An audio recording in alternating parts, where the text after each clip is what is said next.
Hello everyone, welcome to online classes. आज की classes में हम लोग क्या पढ़ने वाले हैं? आज की क्लासेस में हम लोग पढ़ने वाले सोशलिज्म इन रसिया। प्रीवियस कुछ क्लासेस में हम लोगों ने रशिया की economic and social, it means कि सोशियो इकोनॉमिक कंडीशन हमने समझा। हमने देखा कि जो रशिया की सोशियो इकोनॉमिक कंडीशन है वो क्या क्रिएट कर रहे हैं, वहाँ पर रेवोल्यूशन की डिमांड कर रहे हैं। ठीक है, वो they are supporting, they are favourable ground for revolution.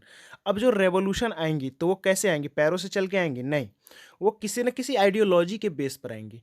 और किन आइडियोलॉजी के बेस पे आएंगी? वो आइडियोलॉजी होगी सोशलिज्म की आइडियोलॉजी। ठीक है, तो इस क्लासेज में हम यही पढ़ने वाले हैं कि ये सोशलिज्म की आइडियोलॉजी कैसे रशिया में एक्सपैंड हुई, कैसे यहाँ पर ये फैली और जिससे क्या हुआ, रशिया में रेवोल्यूशन आती है।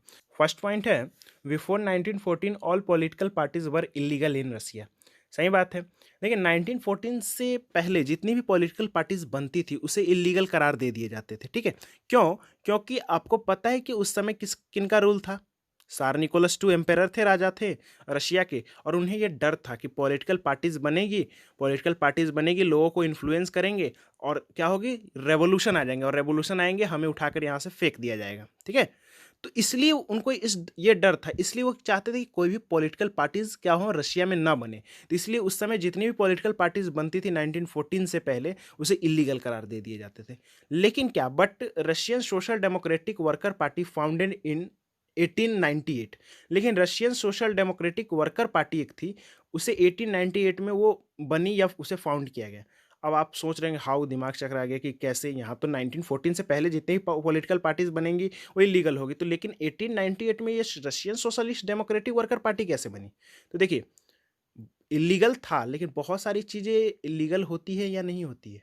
होती है ना। तो इसी तरह क्या था, ये भी Russian social democratic worker party जो बनी थी, तो due to government policy it operates secretly as an illegal organisation.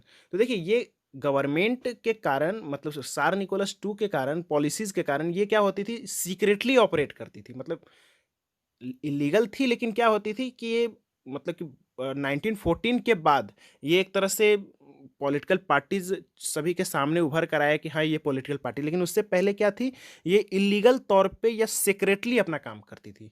Secretly जो भी वर्क करना है ये सेक्रेटली करती थी, मतलब गवर्नमेंट या सार निकोलस टू के नज़र में नहीं आती थी। ठीक है, ये इसलिए सेक्रेटली ऑपरेट करती थी। कौन? Russian social democratic worker party, जो इनकी आइडियोलॉजी थी सोशलिज्म के थ्रू।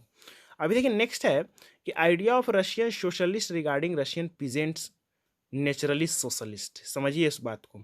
देखिए, उस समय कुछ लोगों का क्या मानना था, रशियन सोशलिस्ट मैंने यहाँ लिखा है, रशियन सोशलिस्ट से कंफ्यूज नहीं होना है। रशियन सोशलिस्ट मीन्स क्या होता है कि वो सारे सोशलिस्ट जो रशिया के हैं, रशिया के जितने भी सोशलिज्म को मानने, सोशलिज्म आइडियोलॉजी के मानने वाले रशिया के लोग को रशियन सोशलिस्ट बोला गया है। देखिए, रशियन सोशलिस्ट का कुछ मानना था। क्या मानना था? रशियन सोशलिस्ट ऐसा मानते थे कि जो रशियन पीजेंट्स हैं वो नेचुरली सोशलिस्ट है, नेचुरल सोशलिस्ट है। अब देखिए, नेचुरल सोशलिस्ट मतलब कैसे नेचुरल सोशलिस्ट है?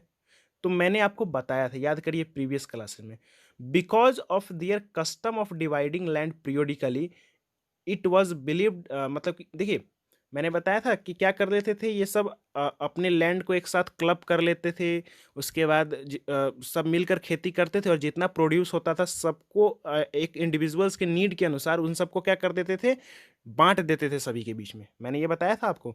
तो उस हिसाब से जो कुछ रशियन सोशलिस्ट थे उनका मानना था कि ये जो रशियन पीजेंट है वो नेचुरली सोशलिस्ट है, नेचुरल सोशलिस्ट है। और जब नेचुरल सोशलिस्ट है तो इनका ये मानना था कि it was believed that peasants would be the main force of revolution. तो इनका ये मानना था कि नेचुरल सोशलिस्ट है, कौन? पीजेंट्स। तो अगर रेवोल्यूशन रशिया में आती है तो रेवोल्यूशन का जो मेन फोर्स होगा, जो एक आइडियोलॉजी निकल कर आएगी, एक मेन फोर्स होगा उन रेवोल्यूशन का रशिया में, तो उनका मेन फोर्स कौन होंगे? पीजेंट्स होंगे। क्यों? क्योंकि ये नेचुरली सोशलिस्ट है। क्लियर है ना? नेचुरली सोशलिस्ट में कोई कंफ्यूजन नहीं है, क्योंकि ये स्वभाव से ही सोशलिस्ट है। क्योंकि इनकी जो कस्टम है, इनकी जो तरीका है, शुरू से ही लैंड को क्लब कर लेते हैं, इंडिविजुअल्स को नीड के अनुसार अपने में बांट लेते हैं, जिनकी जितनी नीड्स है। तो इस तरह से ये क्या है, सोशलिज्म की आइडियोलॉजी भी यही बोलती है। ठीक है, कि सबको कोऑपरेटिव सोसाइटी वाला वो आइडियोलॉजी मैंने आपको बताया। तो इस हिसाब से क्या है, ये नेचुरली सोशलिस्ट है। और रशियन सोशलिस्ट का मानना था कि अगर रशिया में रेवोल्यूशन आती है तो मेन फोर्स उनका कौन होगा? पीजेंट्स होगा। ठीक है, अभी देखिए इसी से क्या हो रहा है कि formation of socialist revolutionary party in 1900 by peasants, और 1900 में एक और पार्टी बनती है, एक और पॉलिटिकल पार्टीज बनती है। उस पॉलिटिकल पार्टीज का नाम क्या है? सोशलिस्ट रेवोल्यूशनरी पार्टी, जो 1900 में बनती है। किनके द्वारा? पीजेंट्स के द्वारा। ठीक है, तो अभी देखिए ये भी सीक्रेटली काम करेगी, ठीक है ना, ये भी सीक्रेटली वर्क करेगी। ये भी इलीगल पार्टीज है लेकिन ये सीक्रेटली वर्क करेगी। तो अभी ये देखिए दो इसमें बात मैं आपको पहले बता देता हूँ। जो सोशलिस्ट रेवोल्यूशनरी पार्टी बनी है वो पीजेंट्स के द्वारा बनी है। तो पीजेंट्स के द्वारा बनी है, तो जो विलेज लेवल पर मतलब कि कंट्री साइड में जो पार्टीज वर्क करेगी वो होगी सोशलिस्ट रेवोल्यूशनरी पार्टी। और जो मैंने एक और पार्टी जो आपको बताया है Russian socialist social democratic worker party, तो वो बेसिकली वर्कर की पार्टी है जो 1898 में बना है। और वो बेसिकली अर्बन एरिया में काम करेगी, मतलब शहर में काम करेगी। तो आप ध्यान रखिएगा, शहर में जो पार्टीज वर्क करेगी वो Russian social democratic worker party work करेगी। और जो पीजेंट्स के द्वारा जो बनाया गया है सोशलिस्ट रेवोल्यूशनरी पार्टी, वो बेसिकली आपको जो कंट्री साइड है, रूरल एरिया है, वहाँ पे वर्क करेगी। और ये बेसिकली पीजेंट्स की पार्टी होगी। और वो जो पार्टी होगी Russian socialist democratic worker party, वो बेसिकली वर्कर की पार्टी होगी। ठीक है, ये बात आप ध्यान रखिएगा। नेक्स्ट क्या है कि social democrats disagreed with socialist revolutionary over the fact that Russian peasants are naturally socialist. देखिए सोशल डेमोक्रेट्स, अभी देखिए दो बात इसमें समझ लीजिए पहले। सोशलिस्ट रेवोल्यूशनरी किनको बोला गया? तो पीजेंट्स जो थे उनको सोशलिस्ट रेवोल्यूशनरी बोला गया है। इट मीन्स कि जो सोशलिस्ट रेवोल्यूशनरी पार्टी के जितने भी मेंबर्स होते थे या जो इनसे जुड़े हुए लोग होते तो उनको माना जाता था सोशलिस्ट रेवोल्यूशनरी। ठीक है, माना गया। और सोशल डेमोक्रेट्स थे जो अर्बन एरिया में जो पार्टी बनी थी, उस पार्टी का नाम था Russian social Democrats worker party. तो उससे जो जुड़े हुए लोग थे या उनके सपोर्टर को सोशल डेमोक्रेट्स बोला गया है। देखिए सोशल डेमोक्रेट्स का मानना क्या था? सोशल डेमोक्रेट्स जो सोशलिस्ट रेवोल्यूशनरी का जो आइडिया था कि क्या है, पीजेंट्स एक नेचुरली सोशलिस्ट है, उस आइडिया से बिल्कुल एक बोल सकते हैं डिसएग्री थे। बोलते थे ये गलत है, ऐसा हो ही नहीं सकता है कि ये गलत है कि सोशल अगर रेवोल्यूशन आएगी तो उसके मेन फोर्स कौन होंगे? पीजेंट्स होंगे, क्योंकि वो नेचुरल सोशलिस्ट है। तो सोशल डेमोक्रेट्स का मानना था कि पीजेंट्स नेचुरली सोशलिस्ट नहीं है, बिल्कुल नहीं है। क्यों नहीं है? तो Lenin felt that peasants were not one United group. अभी जो लेनिन है, लेनिन जो है वो वर्कर्स जो पार्टी है, जो basically Russian social democratic worker party है, तो उनके एक लीडर हैं ये बहुत। तो उनका आर्ग्यू क्या है कि लेनिन का मानना था कि peasants were not one United group. Peasants एक साथ मिलकर एक यूनाइटेड ग्रुप नहीं है। उनमें क्या है, बहुत सारा डिफरेंसेज है, बहुत सारा भेदभाव है। कैसे भेदभाव है? तो समझिए, सम वर रिच और सम वर पुअर। बिल्कुल, कुछ गरीब होते थे, कुछ अमीर होते थे। Some work as a worker and some employed worker.